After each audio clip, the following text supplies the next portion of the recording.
रजीम बिस्मिल्लाहिर्रहमानिर्रहीम रब्बी शरह ली सदरी व यस्सिर ली अमरी वहलुल उक़दतम मिन लिसानी यफ़क़हू क़ौली। दोस्तों, आज एक अहम मसला जो है उस पे बात मैं करूँगा और मसला बड़ा अहम है और बड़ा आम है। और ये जो हमारा रहन सहन है और ये आज कल की जो कह लें कि कबाहतें हैं, उसकी वजह से ये मसला आम हुआ है और हर इंसान के लिए ये मसाइल का बायस बना हुआ है। मसला है बांझपन का, बेऔलादी का। तो इस पे बात करूँगा और इसके असबाब के हवाले से बात करूँगा कि कौन कौन सी ग़िज़ाएँ हैं जिसकी वजह से ये बांझपन पैदा होता है, औलाद नहीं होती, औलाद होती है और मर जाती है, और बच्चे नॉर्मल नहीं पैदा होते, अब नॉर्मल पैदा होते हैं। क्यों इतनी लेट ये सारे मामलात होते हैं?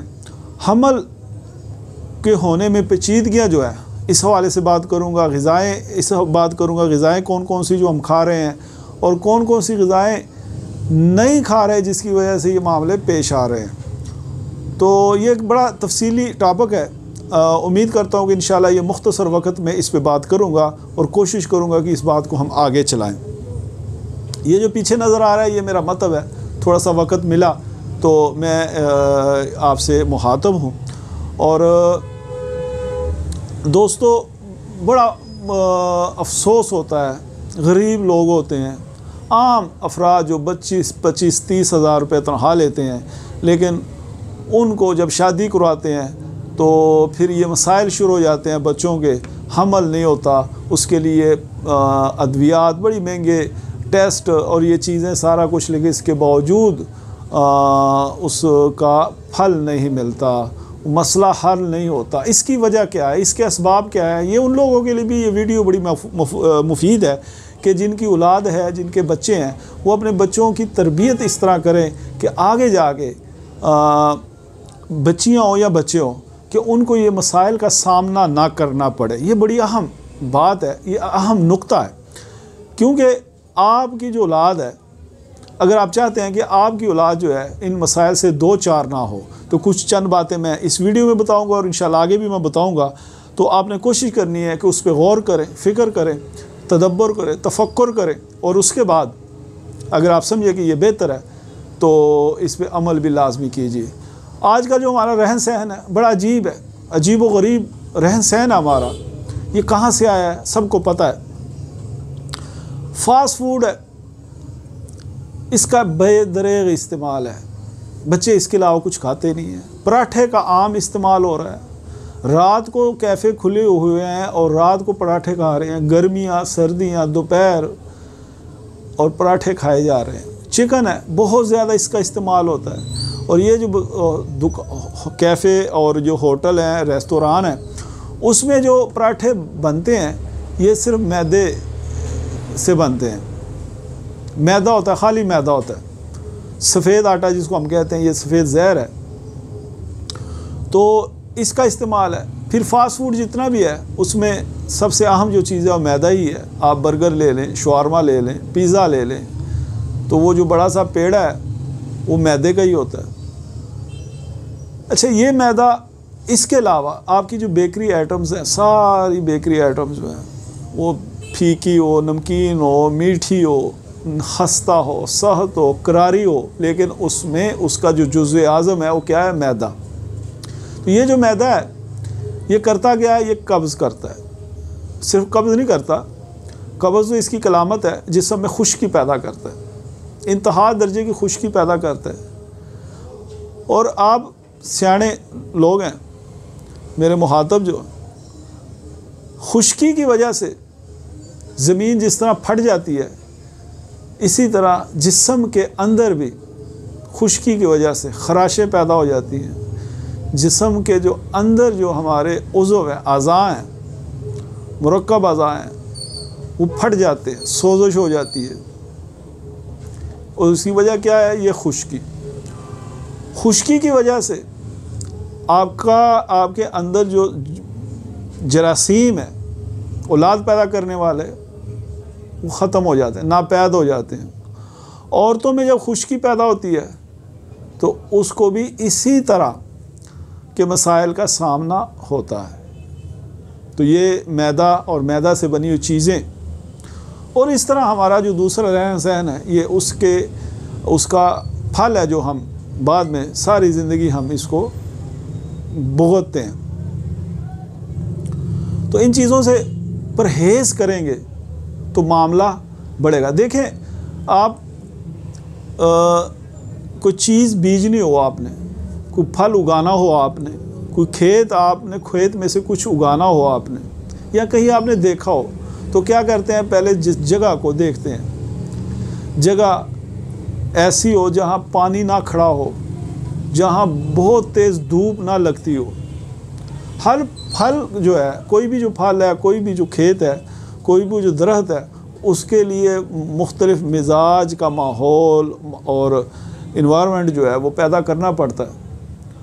तो अगर बहुत ज़्यादा ज़मीन खुश्क हो, ऊपर से तेज़ धूप पड़ती हो, या साथ कोई आग जल रही हो, तंदूर है जैसे, तो क्या जहाँ तंदूर हो, जहाँ खुश्की हो, जहाँ गर्मी हो, जहाँ जो ज़मीन फट जाए खुश्की की वजह से, क्या वहाँ कोई फल उग सकता है, कोई दरख्त उग सकता है? नहीं उगते। अगर आपने फल उगाना है, कोई खेत बनाना है, कोई ज़्यादा पैदावार लेनी है, तो आपने क्या करना है, जगह को नरम रखना है, उसमें मुनासिब पानी देना है, मुनासिब हवा की ज़रूरत है, मुनासिब हरारत की ज़रूरत है। अगर हरारत भी नहीं है तो वहाँ कुछ भी नहीं उगता। अगर हवा नहीं है तो फिर भी कुछ नहीं उगता। अगर आप पानी नहीं है वहाँ, तो वहाँ भी कुछ नहीं उगता। इसी तरह वो भी जानदार है, दरख्त भी जानदार है। और अगर आपने, और इसी तरह जब आप चाहते हैं कि हमारी नस्ल बढ़े, हमल हो, तो उसके लिए भी जगह खेत की तरह हमवार होनी चाहिए, मुनासिब होनी चाहिए। हर तरफ से उसका माहौल जो है वो मोतदिल होना चाहिए। मोतदिल माहौल के लिए, एक बैलेंस माहौल के लिए क्या होना चाहिए कि आपकी ग़िज़ाएँ इत्तेदाल के साथ हों, उसमें हरारत भी मुनासिब हो, रतूबत भी मुनासिब हो। लेकिन यहाँ के हम जो खा रहे हैं ना, आजकल जो कुछ खा रहे हैं, नौजवान नस्ल जो खा रही है, उसमें सिर्फ खुश्की है। खुश्की सर्दी है या खुश्की गर्मी है, बस। उससे बाहर की ज़मीन भी बंजर होती है, अंदर की ज़मीन भी बंजर होती है।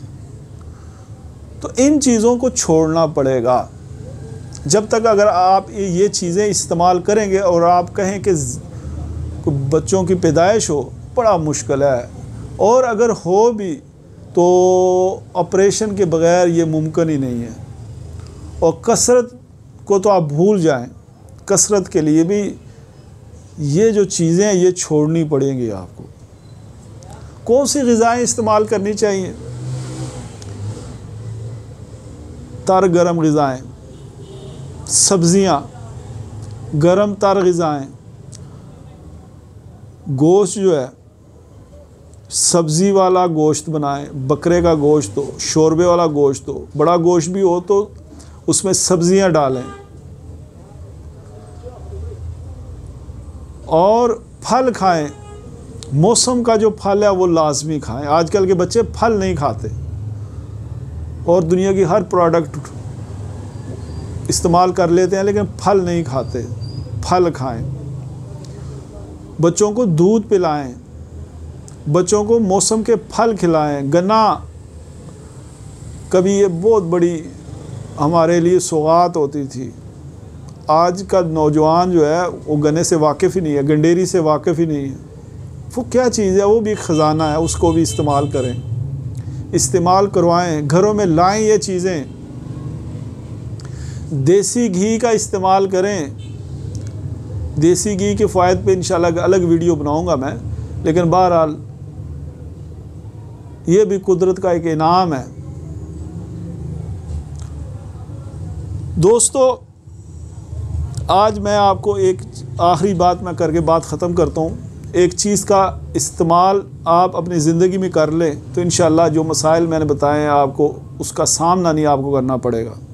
सबसे पहले जो असबाब हैं उसको दूर करें जो मैंने बताए हैं। जो ग़िज़ाएँ मैंने कही हैं कि नुकसानदेह हैं, खुश्की पैदा करते हैं, उसको छोड़ दें या कभी कभार उसको इस्तेमाल करें। उसके बाद जो ग़िज़ाएँ मैंने बताई हैं, सब्ज़ियाँ, गोश्त, इसका इस्तेमाल कसरत से करें। घर की चीज़ें खाएं, घर का सालन खाएं, घर की बनी हुई शोरबे वाला सालन, इसका रिवाज पैदा करें। यह खुश्क थोड़ी सी चीज़ बनाई और खा ली, ये चीज़ नहीं सही। शोरबे वाला सालन, फल, तर गरम तर ग़िज़ाएँ। और उसके साथ साथ आप अपने बच्चों को खजूर और दूध, सर्दियाँ हैं तो खजूर का हलवा, इसका रोज़ाना इस्तेमाल कराएँ। हलवा नहीं तो फिर आपने क्या करना है, 3 से 4 खजूरें और नीम गरम गिलास दूध, सुबह नाश्ता इसका करवाएं इसको, बच्चों को, खुद भी करें, उनको भी करवाएं। और अगर गर्मियाँ आ जाएं तो फिर मिल्क शेक इसका बनाएं, खजूर का। खजूर को ना छोड़ें। अगर आप इसको नहीं छोड़ेंगे तो इंशाअल्लाह बच्चों के पैदाइश के हवाले से आपके बहुत सारे मसले हल हो जाएंगे। इतने मसले आपके हल होंगे, इतने फ़ायदा आपको हासिल होंगे कि बताना यहाँ मुश्किल है। बस मेरा तजुर्बा मुशाहदा, सालों की मैंने सोच व फ़िक्र का और तजुर्बात व मुशाहदात के बाद ये बात मैं कह रहा हूँ कि खजूर और दूध इसका बच्चों को इस्तेमाल करें। बच्चे भी नॉर्मल होंगे, बच्चे भी कसरत से होंगे और जो बच्चे पैदा होंगे वो भी सेहतमंद होंगे, खूबसूरत होंगे। वस्सलामु अलैकुम वरहमतुल्लाहि वबरकातुहू।